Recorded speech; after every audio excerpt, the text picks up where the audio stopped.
Spánek je nezbytnou součástí našeho života, ale co by se stalo, kdybychom se rozhodli přestat spát?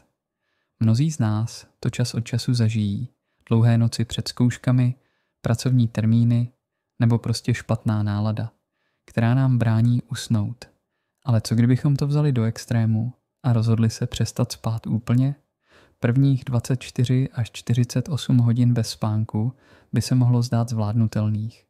Možná byste se cítili unavení, ale stále byste dokázali fungovat. Jak však čas plyne, začnou se objevovat první problémy. Vaše soustředění začne klesat, bude těžší se koncentrovat a můžete mít potíže s pamětí. A co víc, budete mít špatnou náladu. Vaše emoce budou nestabilní, můžete se cítit podrážděně nebo nervózně. Dokonce se objeví i problémy s koordinací pohybů. Po 72 hodinách, tedy 3 dnech bez spánku, se začnou projevovat vážnější důsledky. Vaše schopnost myslet a rozhodovat se bude výrazně narušena. Můžete začít zažívat halucinace nebo pocity zmatenosti. I ty nejjednodušší úkoly se stanou obtížnými. Pokud byste přestali spát na delší dobu, například na týden, mohlo by to mít dalekosáhlé následky. Vaše tělo a mozek potřebují spánek k regeneraci.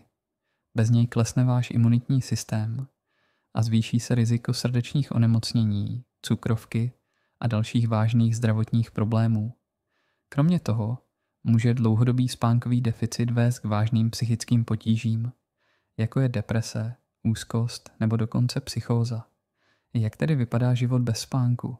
Nezní to příliš lákavě, že? Spánek není jen luxus, je nezbytný pro naše zdraví. Takže až budete příště uvažovat o tom, že spánek přeskočíte, vzpomeňte si, co by se mohlo stát, kdybychom se ho vzdali úplně.